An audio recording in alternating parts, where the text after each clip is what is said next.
Assalamualaikum anak-anak. Waalaikumsalam Ibu. Selamat pagi. Pagi. Bagaimana kabarnya hari ini? Baik Ibu. Baik, alhamdulillah. Semoga semuanya dalam keadaan sehat dan siap belajar ya.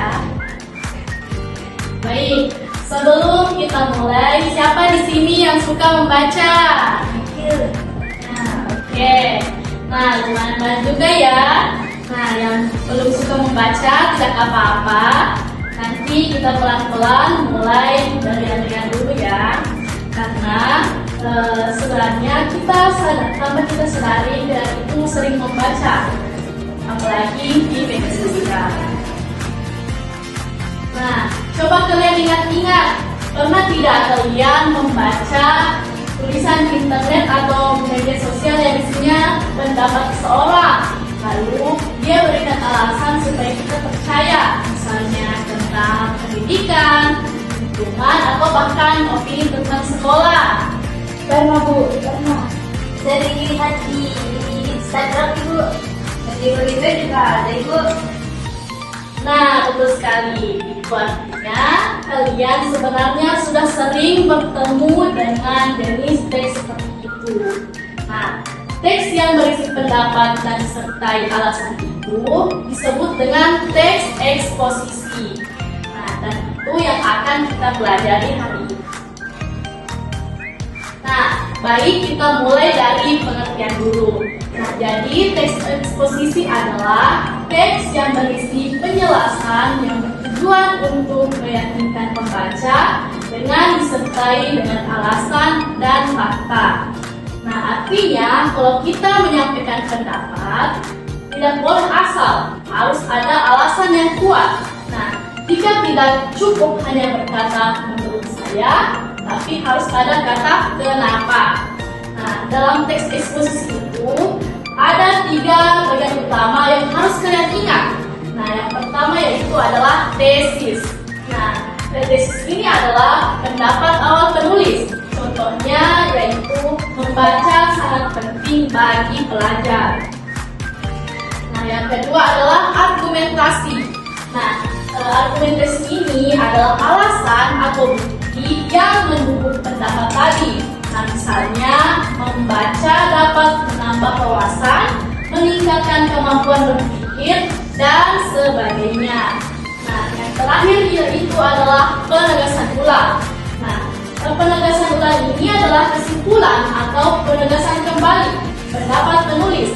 Biasanya terdapat di bagian akhir teks. Nah, sekarang kita masuk ke bagian yang penting, yaitu membedakan fakta dan opini. Nah, jadi fakta itu adalah sesuatu yang benar-benar terjadi dan bisa dibuktikan. Sedangkan opini itu adalah pendapat seseorang yang belum tentu benar. Nah, ini penting karena teks eksposisi itu harus punya kombinasi antara opini dan fakta. Nah, sekarang kita coba ya. Jadi saya berikan contoh. Membaca buku itu penting bagi pelajar. Menurut kalian ini fakta atau opini? Opini. Fakta Ibu. Nah, baik. Jadi yang benar itu adalah opini. Kenapa? Karena itu adalah pendapat yang masih perlu didukung oleh alasan. Nah, sekarang contoh yang kedua. Indonesia memiliki banyak pulau. Ini fakta atau opini? Fakta. Nah, betul sekali. Karena itu bisa dibuktikan kebenarannya. Nah, bagus kalian sudah mulai paham tentang apa itu teks eksposisi. Nah, sekarang kita coba latihan sedikit ya. Nah, silakan kalian buat satu kalimat opini tentang pendidikan. Kemudian satu kalimat fakta yang mendukung opini tersebut. Nah, contohnya opini itu pelajar itu penting. Kemudian faktanya dengan belajar siswa dapat meningkatkan pengetahuan. Nah, silahkan dikerjakan sebentar, nanti kita bahas bersama. Ibu beri waktu 3-5 menit. Oke? Ibu.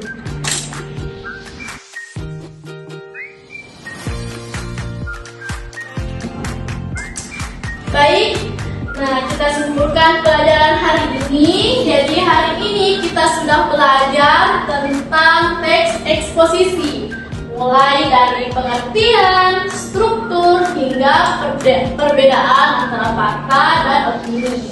Nah, intinya adalah teks eksposisi ini bertujuan untuk meyakinkan pembaca dengan pendapat yang didukung oleh fakta.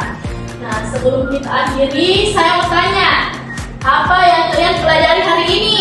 Teks eksposisi fakta dan opini. Nah, bagus sekali. Berarti kalian sudah memahami materi hari ini. Saya harap kalian bisa menerapkan ini baik saat membaca maupun saat menulis. Nah, terima kasih atas perhatian dan partisipasi kalian pada hari ini. Assalamualaikum warahmatullahi wabarakatuh. Waalaikumsalam warahmatullahi wabarakatuh. Terima kasih, Ibu. Sama.